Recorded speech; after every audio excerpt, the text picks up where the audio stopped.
할렐루야. 어느 날 스승이 제자에게 물었습니다.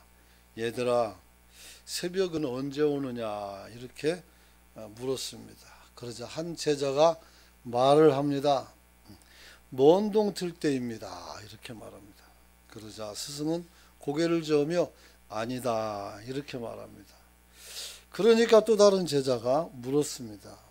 새가 울 때 아니겠습니까? 그것도 아니다. 그렇습니다. 그러자 묻습니다. 그럼 언제 새벽이 온다는 겁니까? 그래서 스승은 말합니다. 저기 길거리에서 지나가는 난 모르는 사람이 너희의 형제요, 너희 자매로 보일 때, 그때 비로소 새벽이 오느니라. 이렇게 말씀합니다. 저 멀리 지나가는 알지도 못하는 사람이 나의 형제요, 나의 자매로 보일 때, 여러분은 언제쯤이나 지나가는 사람이 나의 형제요, 자매로 보일런지 잘 생각해 보시고 오늘 답을 얻기를 소망합니다. 여러분, 하나님의 은혜라는 것은 좁은 시야를 가진 사람은 누릴 수가 없습니다. 맹인 중에 터널 시야라는 게 있습니다. 우리는 보통 이 각도로 다 보여요. 이 정도로. 그런데 이 사람은 이렇게 보면 이렇게. 그래서 터널처럼, 그래서 보이긴 보여요. 아주 작은 글씨도 저보다 눈이 더 좋아요. 막. 조그만 글씨도 잘 읽어요. 그런데 여기만 보이는 거예요. 동그랗게. 나머지는 안 보여요. 그러니 어떻게 돼? 이분을 맹인이라 이렇게 한단 말이에요. 왜 맹인입니까? 잘 보는데. 다 보질 못하니까. 다 봐야 되는데 다 볼 수가 없어요. 그러다 보니까 맹인이 되는 거예요. 여러분, 우리가 하나님의 은혜를 통해서 믿음 안에서 점차로 영적 시야가 넓어질 수 있기를 축원합니다. 그러려면 세 가지 안목을 여러분이 가져야 돼요. 첫째는 자연을 자연으로 그대로 보는 안목을 갖기를 축원합니다. 어떤 사람들은 특이하게 자연을 만물의 영령으로 보는 사람들, 영령으로, 영적 존재로. 이게 정상이 아니에요. 성철수님이 좋은 말 했죠. 산은 산이요, 물은 물이다. 산을 산으로 봐야지 신으로 봐서 되겠습니까? 물은 물로 봐야지 도대체 뭘로 보는 겁니까? 눈을 뜨면 뭐합니까? 산이 산으로 안 보이는데. 눈이 뜨면 뭐합니까? 물이 물로 안 보이는데. 답답한 일이죠. 그래서 돌은 돌이고 나무는 나무일 뿐 그 이상도 이하가 아닙니다. 그러므로 우리가 자연을 바라보고 아름다움에 감탄할 수는 있지만 그것이 여러분에게 복을 주는 신이 될 수는 없다는 겁니다. 영적 존재가 될 수가 없다는 겁니다. 믿습니까? 그래요. 대답이 시원찮습니까? 여러분 미신에 빠져 있습니까? 정신 버뜩 차려야 돼요. 두 번째는 사람을 바라보는 안목을 가져야 합니다. 사람은 특별히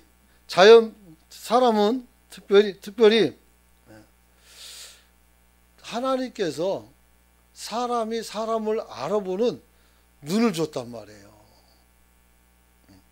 적어도 자기 앞에 있는 사람이 누구인지는 알아야 돼요. 그걸 모르니까 함부로 행하는 거예요.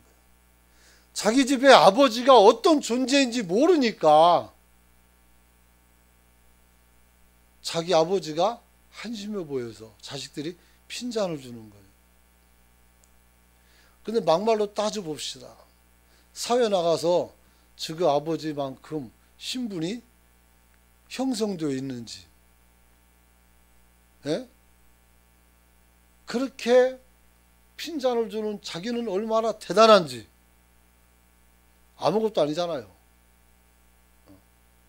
그런데도 자기 아버지를 어떻게 돼요? 그냥 자기가 보는 것만, 판단하는 것만 생각해서 이야기하니까 이게 뭐가 안 되는 겁니다.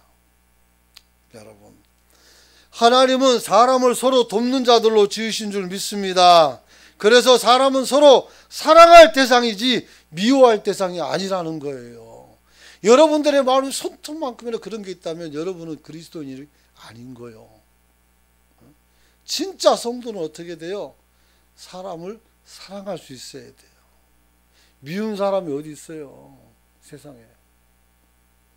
근데 여러분이 아직 여러분 안에 있는 걸 내려놓지 못했다는 거 아니겠습니까? 왜 그렇게 말을 안 들어요? 내려놓으라니까. 아셨죠? 한번 따라서 합시다. 내려놓자. 그래야 돼요. 계급이나 성, 인종 차이로 서로 적이 되어서는 안 되는 것입니다. 무엇보다도 사람을 용서하지 못하고 사람을 미워하는 사람들은 이 말을 꼭 들어야 됩니다. 한번 따라서 합시다. 하나님은 나만 사랑하는 것이 아니다. 하나님은 나만 사랑하는 게 아니에요. 내가 미워하는 사람도 사랑하고 계신 줄 깨닫길 원합니다. 이걸 모르니까 하나님 어떻게 저런 인간을 사랑합니까? 하나님 대답하면 난 너 같은 인간도 사랑하는데 뭐가 문제가 되는데 이렇게 말하는 거예요. 자기만 몰라요. 그래서는 안 돼요. 따라서 내가 하나님의 사랑을 받고 있다면 타인도 사랑해야 되고 이러한 일들을 분별하는 안목을 갖는 것이 우리에게 중요합니다. 여러분 주변에 이런 사람을 곁에 두면 살기가 편안합니다. 그렇게 살기를 축원합니다. 세 번째는 하나님의 뜻을 헤아리는 안목을 가지고 있어야 됩니다. 한번 옆에 사람에게 인사합시다. 하나님 앞에서 영혼의 눈을 뜨자. 여러분의 영적 눈을 뜰 수 있기를 소망합니다. 영적 눈을 떠야 돼요. 영적인 눈을 뜨면 제일 먼저 누가 보이는지 압니까? 내가 보여요. 울고 있는데 그냥 웃고 있는 내 모습. 속이 상해 있는데 안 상한 것처럼 어떻게 안 상한 것처럼 오늘 꾸미고 있는 내 모습이 보인단 말이에요. 얼마나 불쌍합니까? 그래서 우리는 기도합니다. 하나님 나를 긍휼히 여겨주세요. 그잖아요. 제가 막 울고 있으면 여러분들이 좋아서 춤추겠습니까? 걱정하죠. 내가 또 힘들어하면 가족이 얼마나 힘들겠습니까? 내가 아프고 힘들 때 보면 숨소리도 안 나려고 그잖아요. 그래서 미안한 거예요. 그래서 아파도 때로는 안 아픈 척 해야 되고 힘들어도 안 힘든 척 해야 되고 그런단 말이에요. 영혼의 눈이 떠지면 이게 보여서 하나님 앞에서 내가 얼마나 유약한지를 고하며 하나님 나 좀 만져주세요. 하나님 지금 주님께서 내게 힘 안 주면 나 아무것도 할 수 없어요. 하나님 이 시간 놓치면 어떡하라는 말씀입니까? 여러분이 기도할 수 있기를 축원합니다. 눈이 있어도 보지 못하고 귀가 있어도 듣지 못하는 어리석은 사람이 되어서는 절대로 안 되는 것입니다. 우리의 은혜의 눈을 뜰 수 있기를 소망합니다. 소망합니다. 오늘 날 때부터 맹인이 됐던 한 사람이 있었습니다.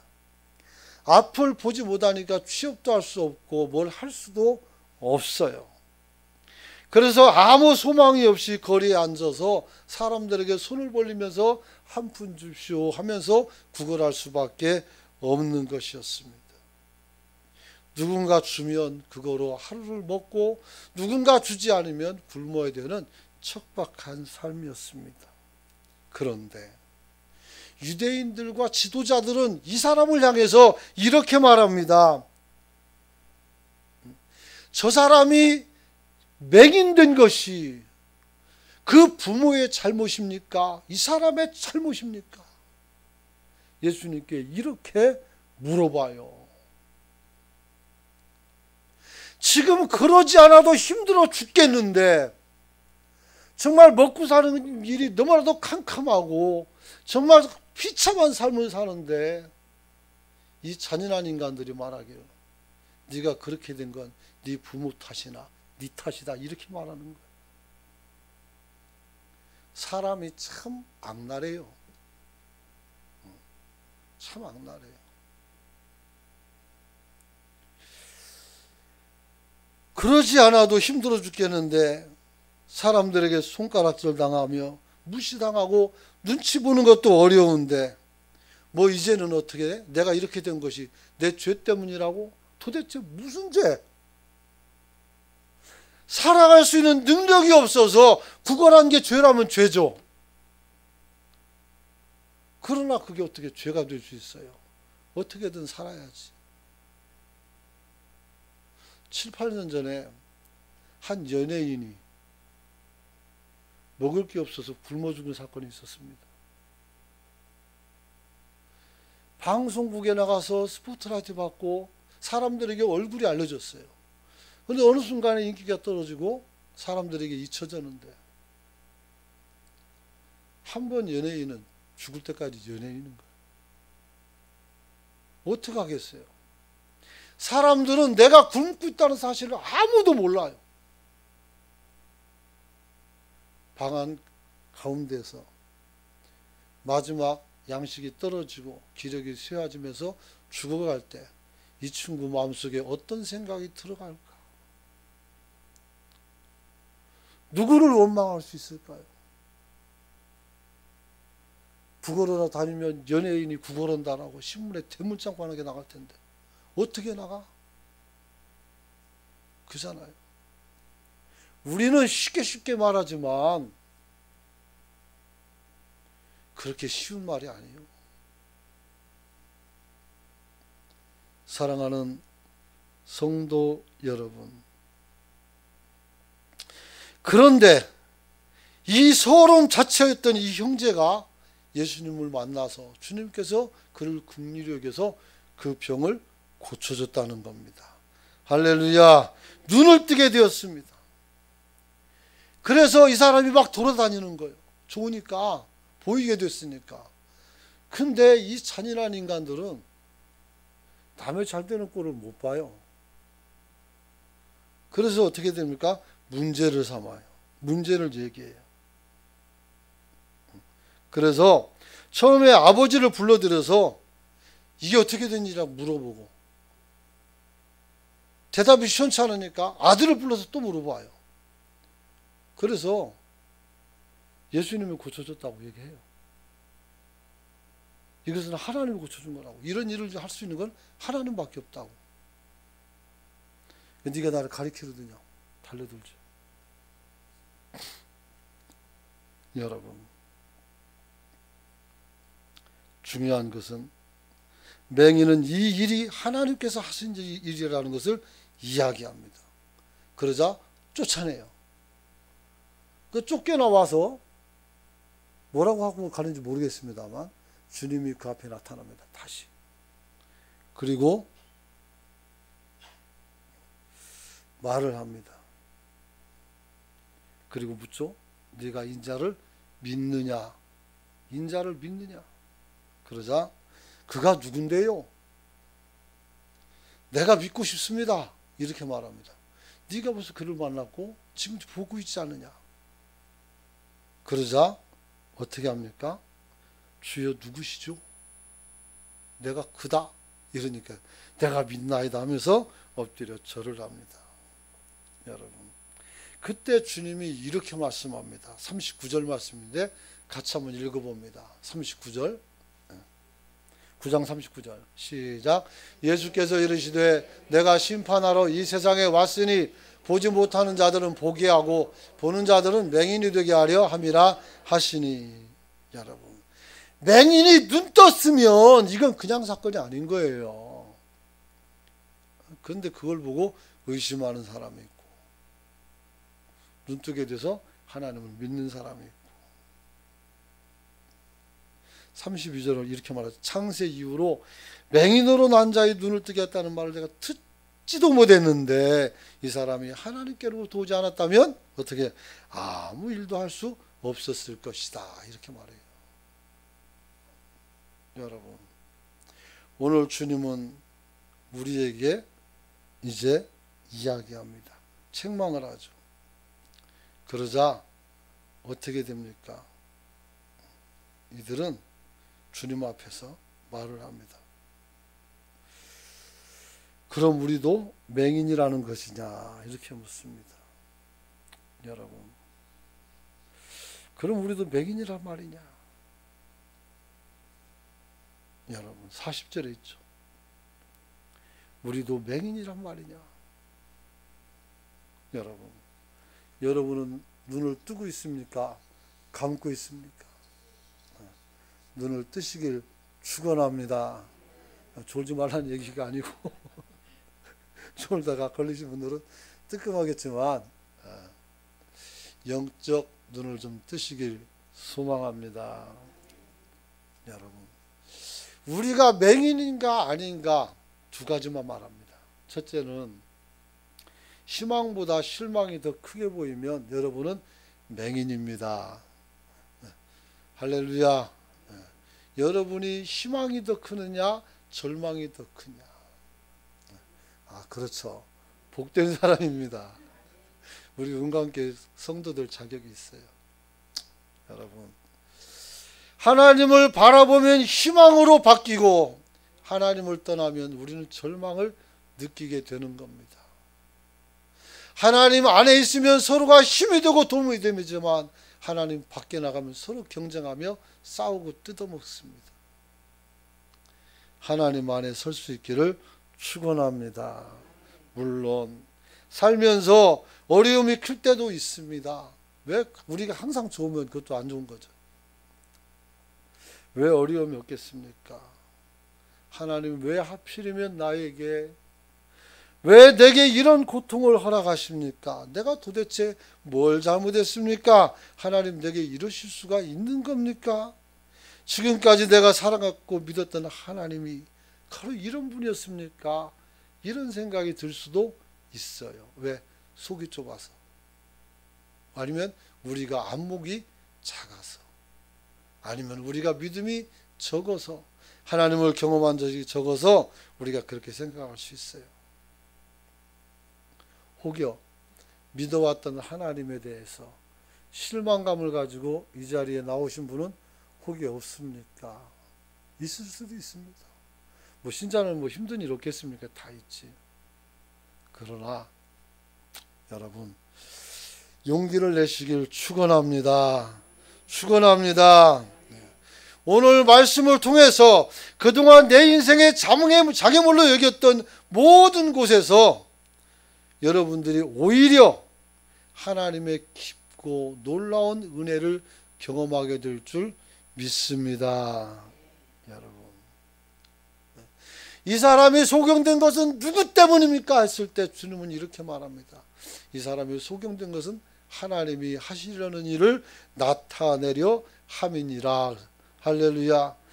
하나님이 하시려는 일을 나타낸다는 거예요. 그 사람에 한해서. 여러분, 오늘 하나님께서 우리에게 어려움을 줬다면, 장애물을 가지고 있다면, 여러분의 몸이 장애가 있다면 하나님은 그걸 통해서라도 여러분이 더 잘되고 더 깊은 은혜를 깨닫기를 원한다는 사실을 축원합니다. 송명이라는 시인은 뇌성마비가 걸려서 밥숟갈도 제대로 못해 손이 꼬부라져가지고 걷지도 못합니다. 방 안에서 사람들과 단절된 상태로, 사람들은 그를 보면 아이고 어머나 저 사람이 어떻게 저렇게까지 됐나 그렇게 생각해요. 그런데 그 송명이는 말합니다. 나 가진 것 없어도 내게 다른 사람에게 없는 건 나에게 주신 것이 있는데 그 하나님은 공평한 하나님이라고 했어요. 여러분, 하나님의 은혜는 각 사람에게 맞게 주어지는 줄 믿으시기 바랍니다. 근데 은혜를 주면 낼름 받아야지. 모르니까 어떻게 돼요? 원망만 계속하는 거예요. 세상의 모든 장애인들이 송명의 그 시인같이 않다는 겁니다. 세상의 모든 어려운 사람들이 긍정적인 마인드를 가지고 헤쳐나와 성공한 사람 같지 않다는 겁니다. 그러니까 맨날 그 바닥인 거예요. 생각을 좀 바꿔나가는 성도가 되시길 축원합니다. 축원합니다. 내가 저 사람만 아니었다면, 아니면 자기 자식을 놓고 내가 저 녀석만 아니었다면 내가 더 잘 살 수 있었는데, 맹인으로 태어난 애가 있었단 말이에요. 성장하는데 아버지가 술만 먹으면 욕을 하면서 발로 차는 거예요. 이놈의 새끼 왜 태어나가지고 내가 너 때문에 내가 못 산다고. 아니 얘가 무슨 방해가 하나도 없어요.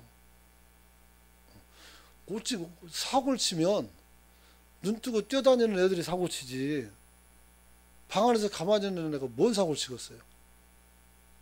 근데 사람들이 자기 자식을 병신이라고, 옛날 말로 참 그래요. 병신이라고 막 얘기하니까, 병신을 새끼로 두는 애비란 소리 들으니까 이게 짜증이 나고 자격지심이 되고, 그래서 술 퍼마시고 아이를 때리고 자기 분풀을 시커덕고 나면 얘는 뭐가 돼요? 극심한 공포 속에서 저를 만났을 때 몸이 오그라들게 그렇게 해가지고 다 구부러졌어요. 그 손을 어깨에다 댔더니 갑자기 주먹이 날라와서 얼마나 놀라는지 몰라요. 이게 뭐냐면 누가 나를 대기만 하면 자동으로 나가는 거예요. 자기를 보호하려고. 이 친구에게 신동아에 나왔어요. 나중에. 여러분, 그런데 그런 사람이 하나님을 만나니 얼마나 밝게 변하고 생활력도 갖추게 되고, 그래서 잘 살게 됐어요. 나중에 인터뷰도 잘하고.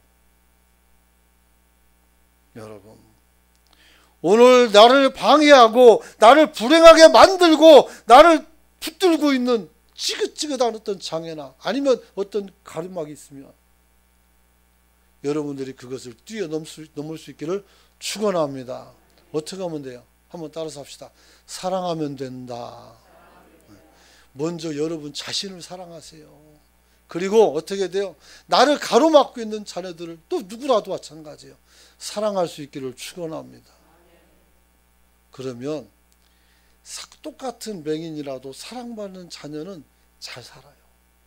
그런데 사랑받지 못하는 애는 다른 데 가도 구박을 당하더란 말이에요. 여러분, 오늘 하나님께서 우리에게 선물을 주시는데 그 첫 번째가 뭐냐? 한번 따라서 합시다. 나를 바라볼 수 있는 안목, 이걸 주신다는 거예요.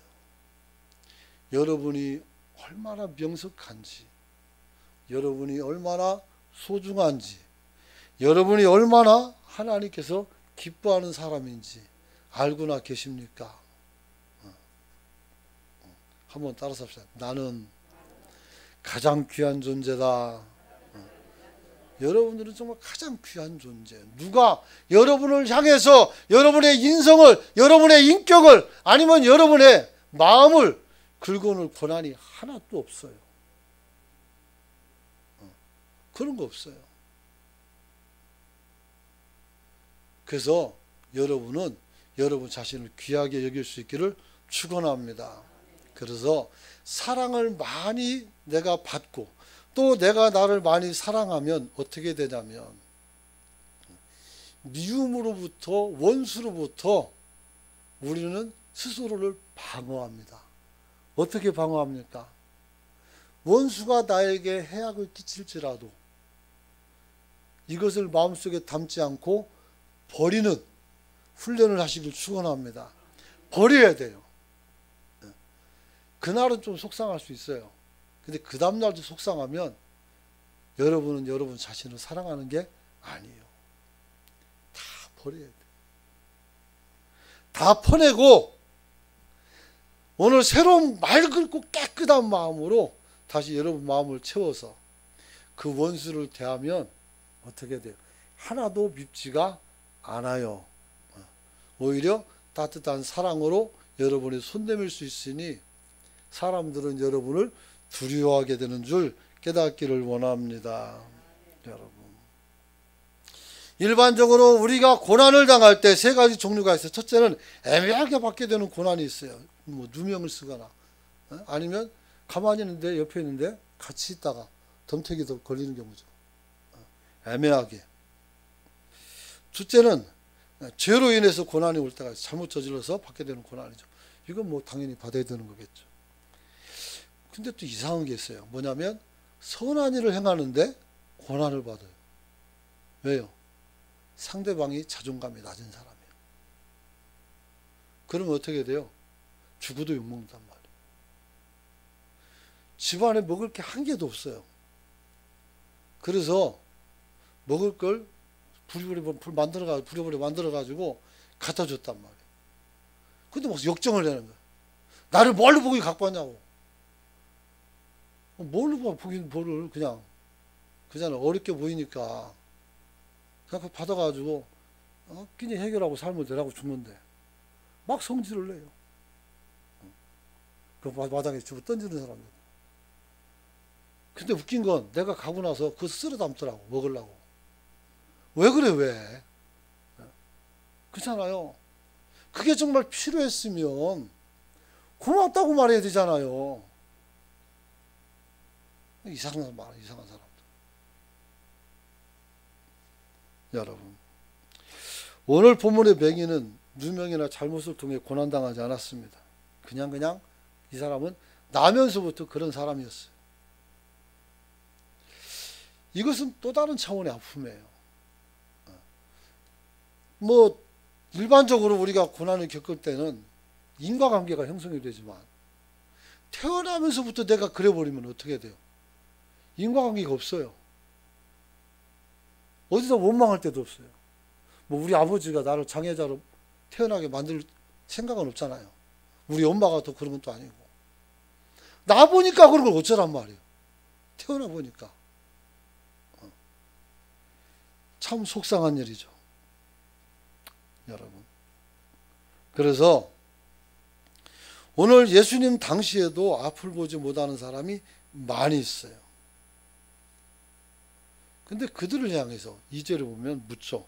랍비여, 이 사람이 맹인으로 난 것은 누구 주의로 이남인입니까? 자기입니까? 그의 부모입니까?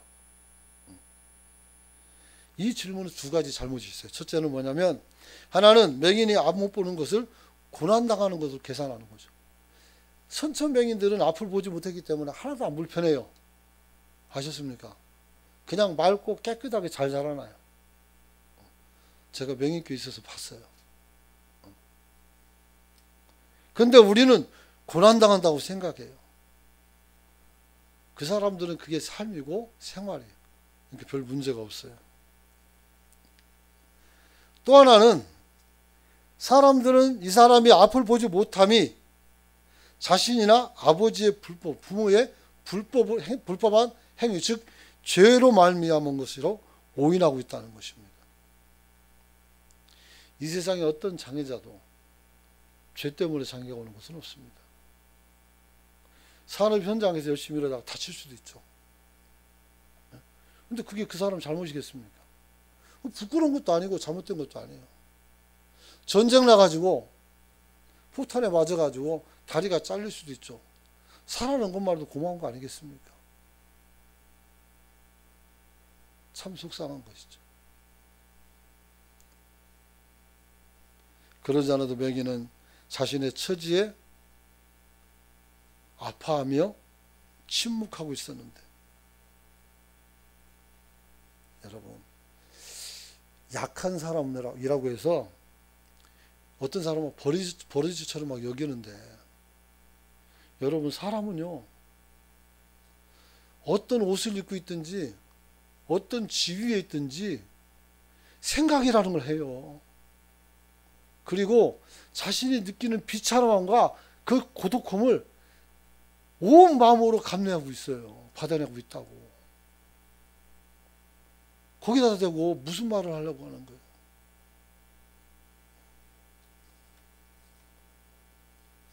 저도 큰 상처가 한 번 있었는데 아버님이 돌아가시고 나서 얼마 안 되는데 어머니가 상처가 제일 깊잖아요. 그런데 마을 사람은 참 못된 게 저 여자가 서방 잡아먹었다고. 아니 국수도 끓여 먹었어요. 아니면 고기를 구워 먹었어요. 어리지만 화가 나서 달려들었어요. 그러다 몇 바퀴 더 맞습니까?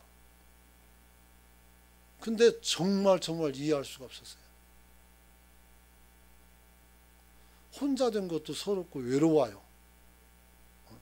슬픔을 겨우겨우 이기는데 뒤에서 그렇게 쑥덕거리면 밥이 좀 나옵니까? 쌀이 나옵니까?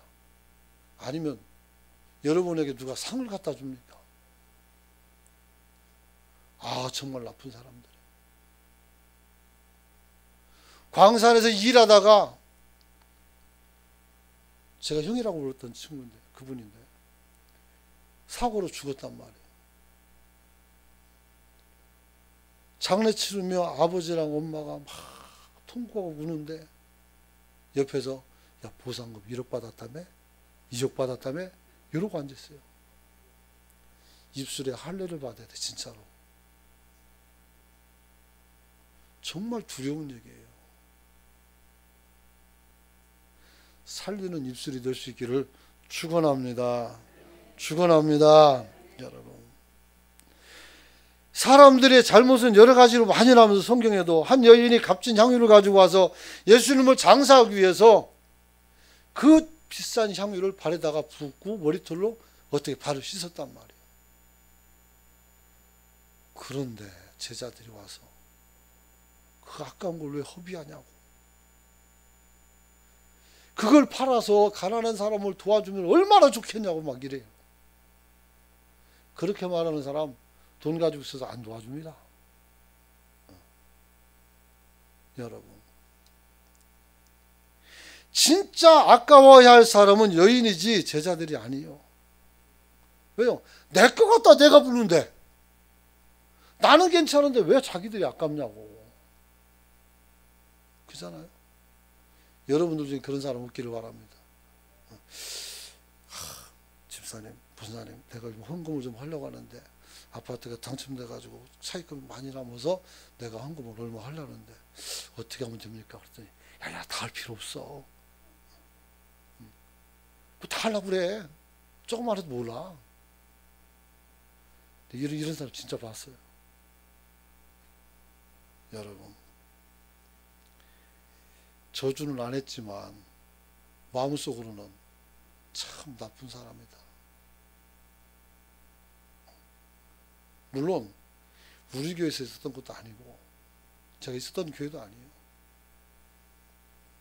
여러분, 오늘 타인의 재물을 가지고 여러분들이 아깝게 생각하지 말고 그렇게 하지 못하는 나 자신을 바라보면서 도전받기를 축원합니다. 축원합니다. 지난주에 문상무 목사님 오셔가지고 설교하면서 그 100억이 넘는 큰 공사 아닙니까? 기부관하고 다친 거. 건축원금 안 했다는 거 아니에요. 하고 싶은 사람만 하라겠어요. 그래서 그렇게 졌다는 거 아닙니까? 나만 들은 건 아니잖아요. 여러분, 어떤 마음일까요? 이심전심이요. 아, 교회가 이제는 지어야 되겠구나. 그러니까 얘기하니까 서로가 작정하면 뭐 서로 해가지고 계산 딱 나와서 아, 얼마 정도 되니까 좀 부족하니까 뭐 대충 이런 생각하는데 그런 걸 필요가 없는 거예요. 자기가 좀 과할 만큼 열심히 들이다 보니까 충분히 일을 치르고 남았다는 거 아니겠어요? 여러분, 하나님 은혜 안에서 우리가 이런 여인 같은 사람들을 칭찬하는 우리가 되기를 축원합니다. 여러분, 정말 여기서 알 수 있는 것은 제자들은 주님을 아끼는 마음이 없었어요. 누가복음 18장 28절 보면 베드로가 이렇게 말합니다. 같이 읽어볼까요? 시작. 베드로가 여짜오되 보옵소서, 우리가 우리의 것을 다 버리고 주를 따랐나이다. 그래, 다 버리고 주를 따랐나이다. 근데 그때만 그런 거지. 나중에 어떻게? 자기 철저히 챙기죠. 예수님 돌아가실 때 다 버린 사람이 왜 도망갑니까? 왜 부인하고? 다 버렸다며. 그러면 어떻게 해야 돼요? 그 자리 지켜야 되는데 왜 부인을 해요? 못 버린 거예요. 여러분, 정말 다 버렸다면 여인의 드림도 이해되는 거 아니겠습니까? 우리가 정말 여러분 자신을 사랑한다면 나보다 조금 못한 형태를 가지고 있는 다른 사람도 귀중히 여길 수 있어야 되는 거 아닙니까? 그게 맞잖아요. 근데 왜 심판하냐고. 참으로 답답한 일이죠. 여러분,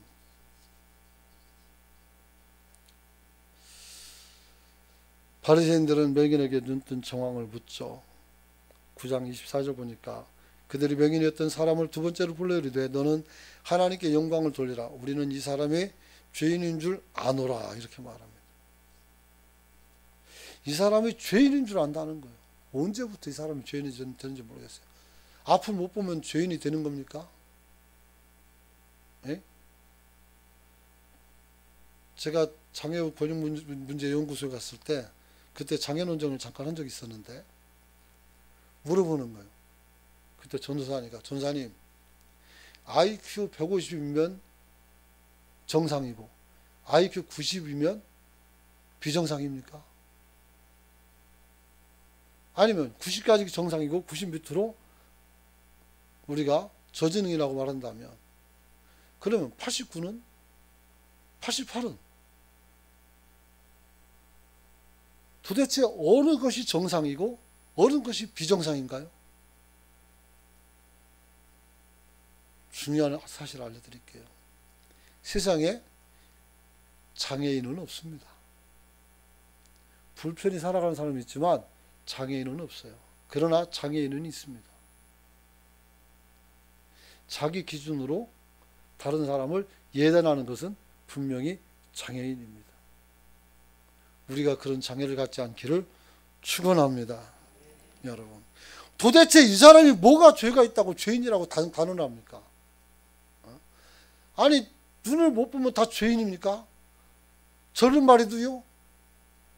아니, 손 마른 자도요? 문둥병자도요? 근데 하나님은 그들을 고쳐줬잖아요. 주님은 이렇게 말합니다. 내가 이 세상에 온 것은 의인을 부르러 온 것이 아니라 죄인을 부르러 왔노라 하겠어요. 그 의사가 환자를 고치는 것처럼 나는 이 죄인들을 온전하게 만들어서 완전한 사람으로, 의인으로 만들겠다는 선언을 하고 있는 겁니다.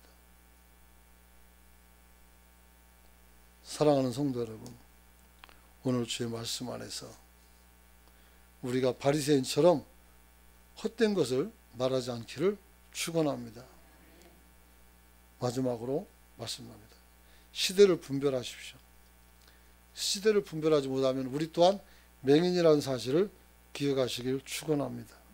4절 보니까 때가 아직 낮음에 나를 보내신 이의 일을 우리가 하여야 하리라. 밤이 오리니 그때는 아무것도 할 수 없느니라. 나는 세상에 있는 동안에 세상의 빛이라. 이렇게 말씀합니다. 지금이 어느 시대인지를 구분할 수 있어야 돼요. 지금이. 아직까지도 조선시대에 살고 있는 거 아닙니까? 아직까지도 외정시대에 살고 있는 것 아닙니까? 그래서 일본이라는 말만 들으면 막 경기가 일어나고 그래요. 여러분들 아직 독립운동하고 있는 거예요. 해방된 지가 100년이 넘었어요. 해방된 지가. 근데 언제까지 사람들에게 그렇게 이용당할 거냐고요. 여러분, 시대의 변화를 읽어갈 수 있기를 축원합니다. 경기도 안산시 상록수에 비유가 있어요. 시문이 쓴 소설 상록수의 주인공이죠. 최영신이라는 여전사입니다. 이분은 농민 운동가였습니다. 당시 나 먹고 살기 바빴던 시절에 누가 농촌에 신경 씁니까? 하지만 그는 그리스도인이었고 하나님의 소명을 받은 이분은 자기 일생을 농촌 사람들에 던진 거예요. 그리고 이 사람이 행한 일은 바로 뭐냐면 농촌 계명 운동을 통해서 교육과 신앙 운동을 했어요. 신앙 운동. 그래서 지금도 제가 있을 때까지만 해도 상록수 가면 교회가 있는데 산에 있었던 교회예요. 근데 산을 깎아버리고 아파트를 만들고 그 교회 자리만 뾰족 올라가게 만들고 계단 만들어졌어요. 지금 어떻게 변했는지 모르겠어요. 여러분, 오늘 교육과 신앙을 통해서 사람들이 삐뚤어진 눈과 안목을 바로잡고 사람들이 이 땅에서 올바로 살도록 지도하고 이끌었던 사람입니다. 이제 말씀 마치려고 합니다. 사랑하는 성도 여러분, 오늘 우리가 이 땅에 살아갈 때 세상을 살다 보면 거추장스럽고 귀찮은 일도 많습니다. 그리고 우리 자신을 제한하고 괴롭게 하는 일도 많이 있을 수가 있습니다. 그리고 어느 순간 이것들이 나를 피곤하게 하고 나를 가로막는 일들이 될 수가 있습니다. 여러분, 좋은 것이 반드시 좋은 것이고 나쁜 것이 분명히 나쁜 것은 아닙니다. 중요한 것은 우리가 이런 상황을 어떻게 받아들이고 우리가 눈을 뜨고 그 너머를 바라보고 우리가 여기서 머무는 것이 아니라 한 걸음 더 나가는 하는 것입니다. 우리 은광교회가 지금이 바로 그런 일을 해야 될 때인 줄로 믿으시기 바랍니다. 그래야 우리에게 비전이 있고 꿈이 있고 우리에게 소망이 있는 것입니다. 내게로 부여진 인생을 하나님이 주신 새로운 목표를 향해서 더욱더 충실하게 살아가는 성도가 되시길 축복합니다. 기도합니다. 같이 기도할 때 하나님 우리의 눈을 열어주십시오. 기도하시기 바랍니다. 특별히 희망보다는 실망이 더 크게 보이지 않게 해달라고 기도하시기를 원합니다. 그리고 시대를 분별하는 안목을 갖게 해달라고 주여 외치고 통성으로 기도합니다. 주여